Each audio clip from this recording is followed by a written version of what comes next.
perdu en mer.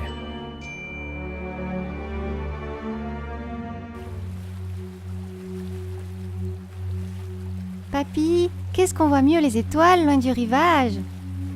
Eh oui, tu vois là ce groupe de 7 étoiles. Je sais, il s'agit de la casserole. Si on prolonge les 2 étoiles situées à l'opposé du manche environ 5 fois, on tombe sur l'étoile polaire qui indique le nord. Bravo! Elle est d'une aide précieuse pour nous les marins, car elle reste immobile tout au long de la nuit.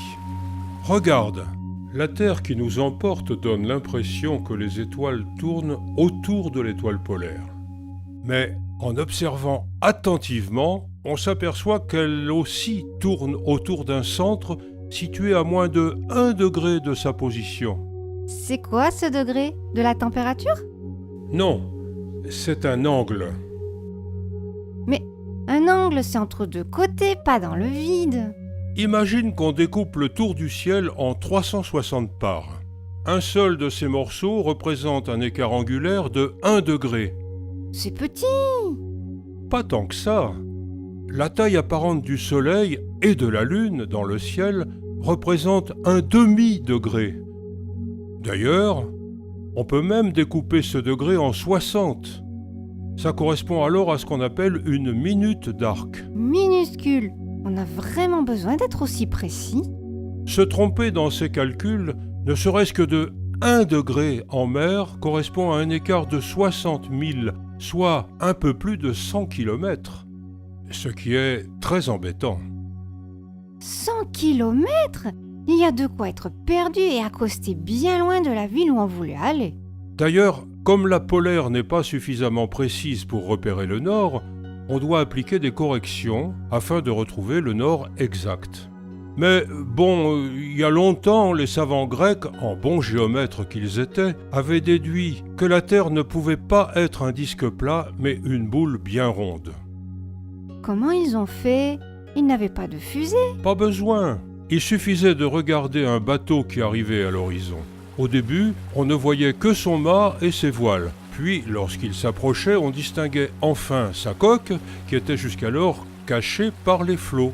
Preuve que la Terre était au moins courbe. Ensuite, en observant une éclipse de lune, c'est-à-dire quand le Soleil, la Terre et la Lune se trouvent alignés, on voyait toujours que l'ombre de la Terre avait une forme arrondie, quel que soit le moment de la nuit où ça se produisait. C'était bien la preuve que sa forme est une boule.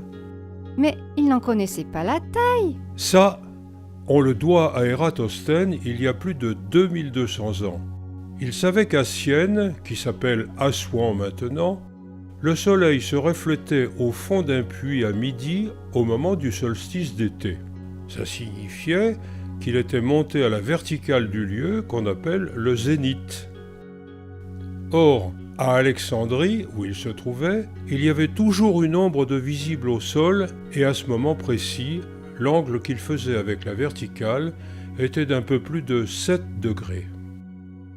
En mesurant l'angle des rayons de soleil à cette date-là, et en connaissant la distance entre les deux villes, il en déduisit la courbure de la Terre et ainsi la taille qu'elle devait avoir. Impressionnant!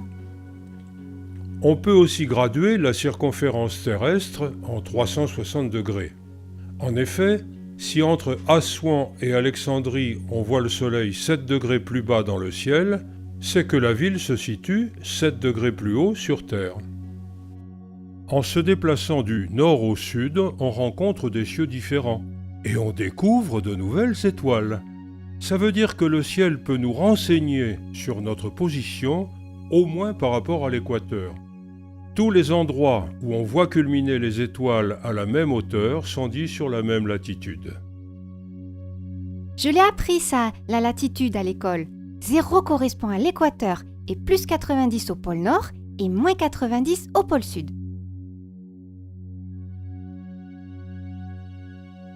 Avant, les savants avaient établi que le Soleil tournait autour de nous sur une durée de 24 heures. Du coup, si on est situé plus vers l'est, on verra le Soleil passer plein sud en avance. Si on est plus vers l'ouest, ce sera avec du retard. on pourrait graduer la sphère terrestre dans l'autre sens, mais en 24 heures, comme pour les fuseaux horaires. Comme ça, en connaissant l'heure, on saura se repérer sur la planète. Oui, et en reprenant le système d'un tour en 360 degrés, cela donne 1 heure pour 15 degrés. C'est l'idée qu'ils ont eue, mais ça posait un problème. Il fallait connaître l'heure, et ils mettront des siècles à obtenir un système fiable pour mesurer le temps que l'on puisse transporter sans qu'il ne se dérègle. Les clepsydres, sabliers et horloges à balancier ne peuvent pas fonctionner correctement si on les déplace. Et imagine sur un bateau où ça tangue tout le temps. Ah bah oui, ça marcherait pas comme il faut. Papy, vers où on se dirige maintenant? Vers le sud-sud-est. Mais comment tu le sais? Je ne vois pas la polaire. C'est vrai, on ne la voit plus à cause des nuages. Mais je le sais grâce à ma boussole qui nous donne la direction nord-sud. Mais la boussole change de direction. Fais attention, éloigne ton téléphone de là, ça pourrait changer ma correction que j'ai compensée il y a quelques jours. Oups, désolé. Avant, on utilisait moins de métal, ça posait moins de problèmes. Si tu veux, je peux te raconter l'histoire des champions de la navigation qui ont fait de longs parcours en mer et sans aucun instrument, les Polynésiens. Oh oui, je suis tout oui. Imagine que nous ne soyons pas en Méditerranée, mais sur l'océan le plus étendu du monde. Le Pacifique? Exactement, le Pacifique. Cet énorme océan était peuplé il y a plus de 1000 ans. Ces navigateurs voguaient sur des milliers de milles dans un énorme triangle centré sur la Polynésie française et délimité par Hawaï, l'île de Pâques et la Nouvelle-Zélande. Imagine-toi installé sur cette frêle pirogue. Mais c'est un catamaran? Presque. D'ailleurs, ceux qu'on fabrique aujourd'hui sont basés sur ces anciens bateaux polynésiens. Mais tu disais qu'ils n'avaient pas d'instrument. Ils naviguaient seulement à l'aide des étoiles?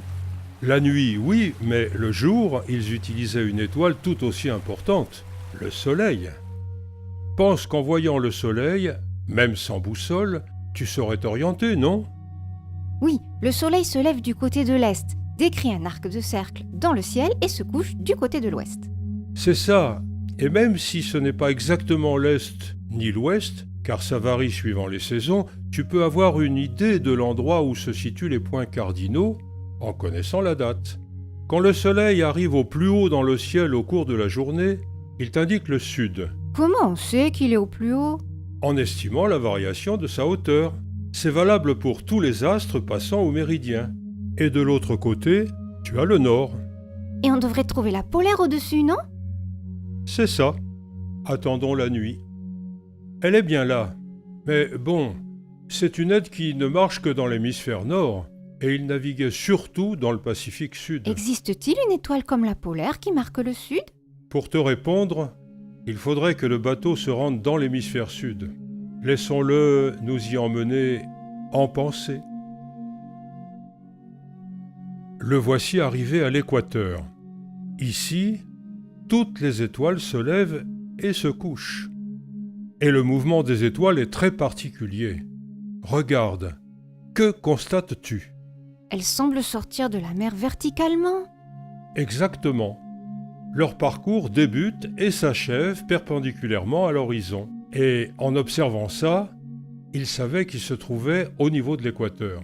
Ici, tu ne trouveras plus la polaire ou si basse sur l'horizon qu'elle sera très difficile à identifier. Ils progressent vers le sud. Qu'est-ce que c'est, cette étoile brillante tout en haut dans le ciel? Ça, c'est Sirius, l'étoile la plus brillante du ciel nocturne. Je la connais. Effectivement, on la voit aussi depuis chez nous, mais pas si haut dans le ciel. Elle semble être pile au-dessus de la pirogue, au zénith, comme tu dis, non? Oui, nous sommes exactement sous Sirius, au pied de cet astre, comme on dit. Ça permet de savoir où on est? En partie seulement, car tous ceux qui se trouvent sous cette même latitude peuvent voir passer l'étoile par le zénith à un moment donné. On pense que les Polynésiens utilisaient la position des étoiles zénithales pour retrouver leur latitude. Si par exemple nous savons que l'île où on habite se trouve sous cette étoile, il suffira de naviguer vers l'est ou vers l'ouest pour retrouver la maison. Mais c'est précis comme méthode. En se servant de plusieurs étoiles et en regardant la direction où certaines étoiles brillantes se lèvent ou se couchent, cela multiplie les chances de ne pas se tromper. Incroyable! Ils avaient mémorisé la position de plus de 200 étoiles, ainsi que leur lever et coucher en fonction des différentes latitudes. Et l'étoile du sud que je te demandais? En faisant défiler le ciel, on s'apercevrait qu'il n'y a pas d'étoile brillante à l'endroit du pôle sud céleste. En revanche, il y a un repère très pratique qu'on appelle la Croix du Sud, que l'on retrouve sur le drapeau australien, preuve que cette constellation comptait beaucoup pour les fondateurs de ce pays. En la prolongeant 4 fois dans le sens de la flèche qu'elle semble dessiner, on tombe sur le sud du ciel.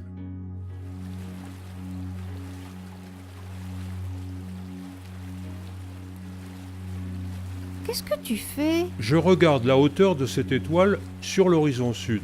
Je profite qu'il s'agit d'une étoile brillante et qu'on commence enfin à apercevoir l'horizon, car la nuit s'efface peu à peu. En pleine nuit, on ne voit pas l'horizon qui se confond avec le ciel. Donc, on ne peut pas mesurer la hauteur des étoiles. Comme ça? Avec ta main? C'est pas très précis, non? Je connais la taille que fait ma main, doigt écarté, tenue à bout de bras. Ma main tendue fait 23 degrés. On peut aussi serrer les doigts ou en utiliser moins afin d'obtenir d'autres écarts. Bien entendu, ça ne fait que donner une idée. Afin de se repérer finement, il a fallu construire des instruments de plus en plus sophistiqués. Oui, regarde, avec mon smartphone, je peux savoir que l'étoile que tu pointais est Altaïr, de la constellation de l'Aigle. Oui, enfin, je ne parlais pas de ces instruments-là. Au XIVe siècle, Levi ben Gershom inventa ce qu'on appelait le bâton de Jacob. Il fut adopté par les navigateurs en le renommant arbalestrie. C'est un instrument simple à fabriquer et d'une précision acceptable pour la mesure des latitudes. On l'utilisait surtout pour le soleil, mais ça marchait aussi très bien pour les étoiles brillantes. En faisant coulisser le marteau, on obtient directement la valeur de l'angle. En observant un astre passant plein sud et en faisant coïncider le marteau de telle sorte que sa base soit dans l'alignement de l'horizon et son sommet dans celui de l'astre, on obtient en lisant la graduation la hauteur de l'astre dans le ciel. Par un simple calcul, connaissant la déclinaison de cet astre qui est une sorte de latitude céleste, on obtient directement notre latitude en mer. Il suffit de faire 90 degrés moins la hauteur mesurée, plus la déclinaison de l'astre. Et on connaît comment la déclinaison de cet astre? C'est écrit sur des tables calculées avec des instruments qui ne font que regarder les étoiles qui passent dans la direction nord-sud depuis la terre ferme. Oui, parce que le bateau bouge tout le temps, que c'est compliqué de se tenir bien droit. Afin de s'affranchir du tangage, on inventa au milieu du XVe siècle le cadran de navigation, un quart de cercle gradué comme un rapporteur avec un fil à plomb afin de marquer la hauteur. Il suffit d'aligner les deux alidades sur l'astre et de lire la graduation correspondante. Ah ben c'est plus facile avec ça. Oui, mais il faut le tenir et, du coup, c'est pas toujours très précis. On lui préféra plus tard l'astrolabe de marine, toujours au XVe siècle. Un astrolabe? Oui, c'est basé sur un instrument remarquable datant de l'époque de Hipparque au IIe siècle avant notre ère et qui servait à repérer la hauteur des astres dans le ciel, mais il servait aussi de montre, de boussole et permettait de déterminer les heures de lever et de coucher du soleil et des étoiles et le calcul des heures de crépuscule. Un véritable ordinateur antique. Oui, en fait une sorte d'almanach, mais pas trop utilisé par les navigateurs. La version de marine est simplifiée et sa forme évidée la rend moins sensible au vent. Par contre, pour la mise en œuvre, je vois qu'il fallait 3 personnes pour l'utiliser. Un pour le tenir, un autre pour l'orienter, et le troisième pour lire la valeur. Faut pas manquer de personnel. En visant les astres au travers des alidades qui sont bien équilibrées, ça permet d'avoir une mesure plus fine de la hauteur. Et à force de faire des mesures, beaucoup de marins qui avaient repéré la hauteur du soleil au méridien abîmèrent irrémédiablement leur vue. Il faut bien que tu saches que toutes ces mesures qu'on prend sont entachées d'erreurs. Du coup, les marins cédaient aussi des estimes de leur position régulièrement. Des estimes? Loin des côtes, on ne peut s'assurer de sa position que grâce aux astres, mais on peut estimer dans quelle direction on va et tracer une ligne sur une carte de là où on est vers là où on se dirige, et calculer où nous serons sur cette ligne à la fin de la journée. C'est sympa ça, j'aime bien tracer à la règle. Nous avons besoin de deux choses, le cap et la vitesse. Alors pour le cap, tu as parlé de la boussole. Et pour la vitesse? Pour la vitesse, on utilise le lock à bateau. Imagine une pièce de bois qui peut flotter et qui est attachée à une corde que l'on lance à la mer par la poupe. La corde possède une série de nœuds espacés de 15 mètres environ et se déroule au fur et à mesure que le bateau avance. Tu peux mesurer la vitesse du bateau si tu arrives à connaître la vitesse à laquelle les nœuds défilent en fonction du temps. Mais alors, on a eu besoin de quelque chose pour mesurer le temps. Quoi, d'après toi? Les étoiles? C'est une bonne idée, mais pas pour des temps aussi courts. On utilise tout simplement un sablier qui s'écoule en 30 secondes. C'est le meilleur moyen pour mesurer le temps sur une courte durée à l'époque. C'est ainsi qu'on créa une unité de vitesse qui s'appelle justement le nœud. Il équivaut à 1000 marins par heure, soit approximativement un demi-mètre par seconde. Ils vont à quelle vitesse là? Là, 10 nœuds environ. En supposant que leur vitesse est constante pendant 3 heures, ils pourront tracer un trait d'une longueur de 10 000 fois 3, soit 30 000 sur la carte. C'est comme pour mes problèmes de maths. Pour mesurer 3 heures de temps, ils avaient besoin d'un plus gros sablier. Mais après un grand nombre d'utilisations, les grains de sable contenus dans les sabliers se polissaient et s'écoulaient plus rapidement. Il y avait aussi le problème de l'humidité et du mouvement du bateau. Eh ben, c'est jamais simple. Le sablier pouvait avancer de 15 à 25 minutes par jour. Mais comme les instruments et la pratique des marins ont évolué à l'époque des grandes découvertes, peu à peu, ils parvenaient à naviguer avec plus de précision. Tu disais que c'était une bonne idée de compter le temps avec les étoiles. Oui, dans l'hémisphère nord, il y a un moyen pour mesurer l'heure grâce au déplacement précis de la voûte céleste, avec un instrument qu'on appelle le nocturlabe. Comme le déplacement apparent des astres est régulier, à cause de la rotation de la Terre sur elle-même, la voûte céleste offre un repère temporel sûr. Grâce à ce cadran dentelé, on peut lire l'heure en pointant son centre vers la polaire. Les étoiles de la casserole, qui servent à pointer le nord, font office d'aiguille pour une montre qui serait graduée en 24 heures. À cause de la révolution de la Terre autour du Soleil, une correction doit être apportée en fonction de la date de l'année. Le problème est la précision de lecture qui est médiocre.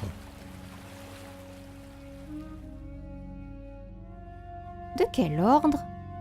10 minutes environ. Et pense que se tromper ne serait-ce que d'1 minute en mer en mesurant le temps se traduit par plus de 27 km d'incertitude. Alors, 10 minutes, tu penses? Ben, 270 km? C'est peine perdue. Imagine 3 bateaux qui accostent en Amérique. Ils trouvent le lieu intéressant, construisent un fort et un seul repart pour regagner leur pays. En faisant des estimes et avec l'incertitude, le bateau arrivera, par exemple, au Portugal. Après avoir compris où ils étaient, grâce à leurs habitants, le capitaine saura qu'il devra redescendre de 200 000 pour retourner à son port d'attache. Oui, ce n'est pas bien grave. Mais après, s'il essaye de retourner là où il s'était rendu, il ne parviendra plus à retrouver ceux qu'il avait laissés. Et même s'il avait découvert une terre intéressante pour son pays, il ne parvenait plus à la rejoindre. Les rois étaient préoccupés par ce problème et commençaient à investir de l'argent pour fabriquer de meilleurs instruments pour le repérage en mer. Et qu'est-ce que ça a donné? Ils embarquèrent à bord des personnes ayant de bonnes connaissances en mathématiques afin de cerner les problèmes liés à la navigation. Et pour les instruments? À la fin du XVIe siècle apparut le cadran de Davis, qui permettait de mesurer la latitude avec le soleil sans que ce soit dangereux pour les yeux.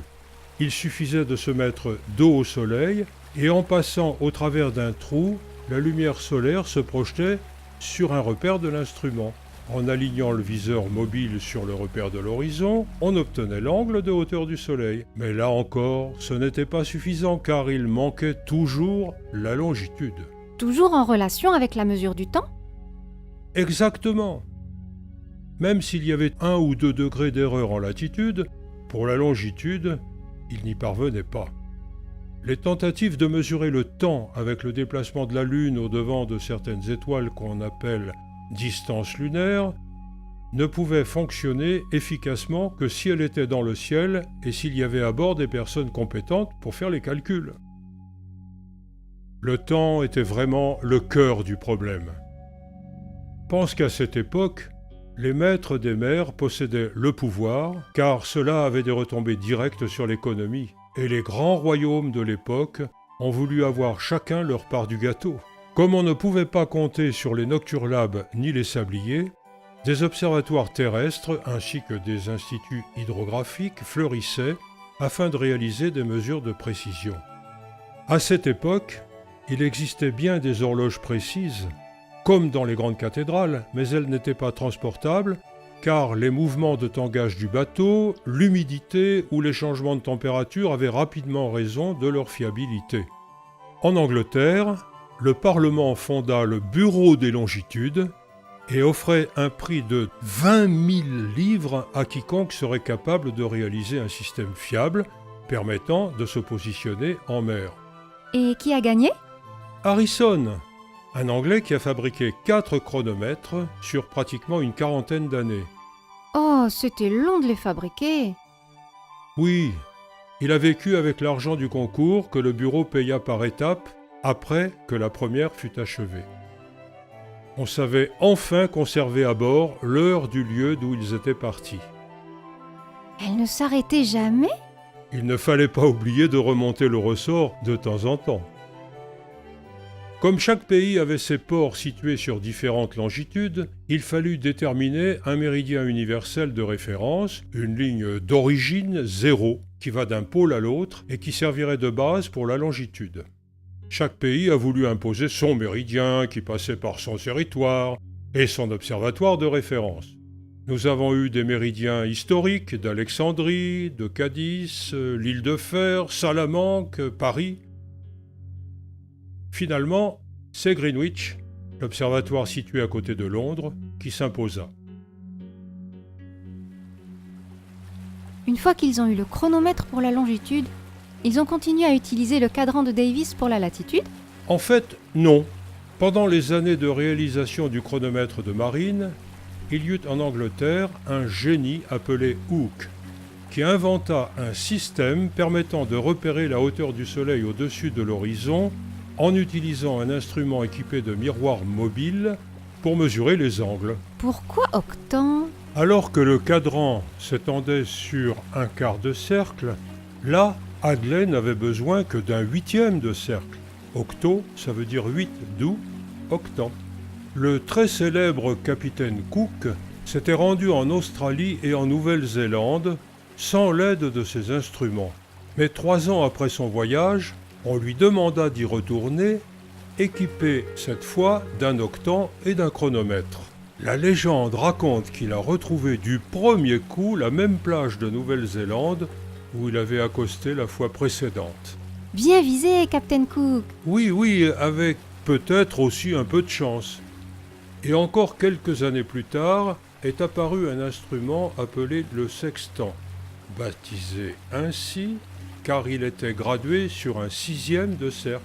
Il permettait de mesurer des angles plus grands et était basé sur le même principe que l'octant.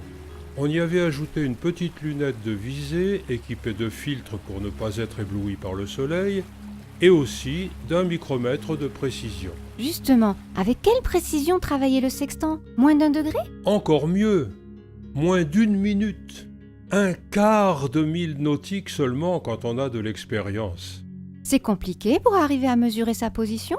Tu vas voir, on va se repérer à l'aide du ciel. Tu es d'accord avec tout ce que je t'ai déjà appris, hein? Que le paysage céleste est unique pour chaque observateur et que si nous sommes à différents endroits du monde, on aura un ciel différent. D'accord? Oui, j'ai bien compris. Imagine que nous soyons exactement sous le soleil. Tu sais ce que nous ferions? Oui, mettre un chapeau. Oui, c'est vrai. Et de la crème solaire. Non, je voulais parler de ce que l'on savait alors sur notre position. Si notre bateau se trouvait juste à la verticale du soleil, nous serions exactement dans le prolongement d'une ligne qui relie le soleil avec le centre de la Terre et coupe la surface de la mer où nous sommes. Comme le soleil dans le puits d'Ératosthène. C'est ça. À cet instant précis, nous pouvons dire que notre latitude est la même que la latitude céleste du soleil qu'on appelle déclinaison. Ok, je vois. Mais notre longitude? C'est la même que l'angle que fait le soleil à Greenwich à ce moment-là.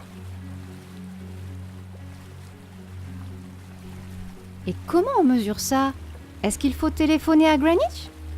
Pas la peine, d'autant qu'avant, il n'avait pas de téléphone portable. Et puis, même nous, on est trop loin des côtes. Ici, tu n'as pas de couverture réseau. Non, il suffit d'avoir un livre de données qu'on appelle Almanach nautique qui nous dit quel angle fait le soleil à différents intervalles de temps à Greenwich. Le problème est que c'est très rare d'être sous le soleil, sauf quelquefois entre les tropiques. Évidemment, mais admettons que tu mesures que le soleil est à 5 degrés du zénith. Tu peux facilement en déduire que tu es quelque part à 5 degrés autour de la position d'où on voit le soleil au zénith. Oui, bien sûr, je suis forcément pas loin. Ainsi, ta position se trouvera sur tout un cercle d'observateurs possibles qui auront pu calculer cette même hauteur. Le rayon de ce cercle correspond à ce qu'on appelle la co-hauteur du Soleil, c'est-à-dire 90 moins la hauteur mesurée.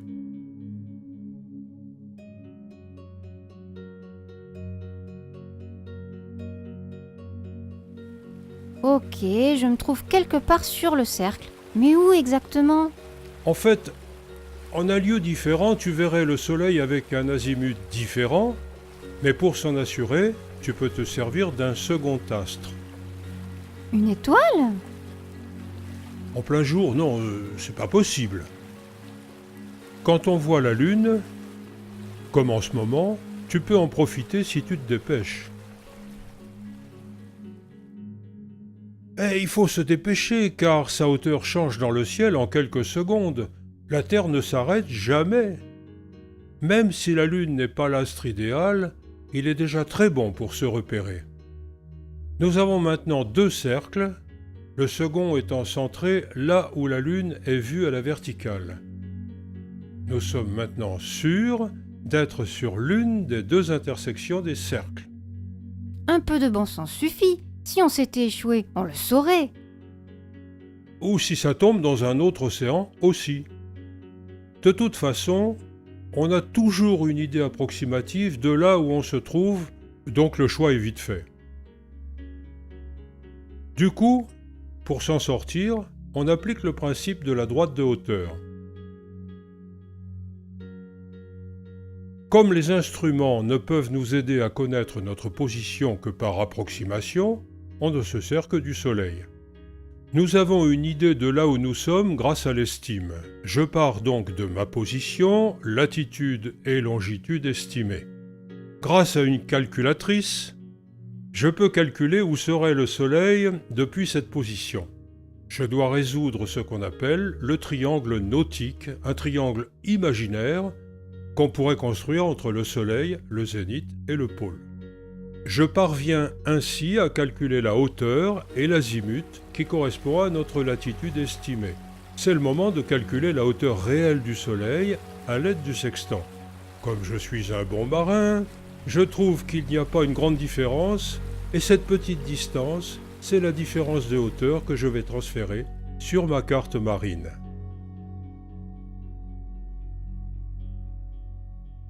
Je trace une ligne en direction de l'azimut du Soleil et qui passe par ma position estimée.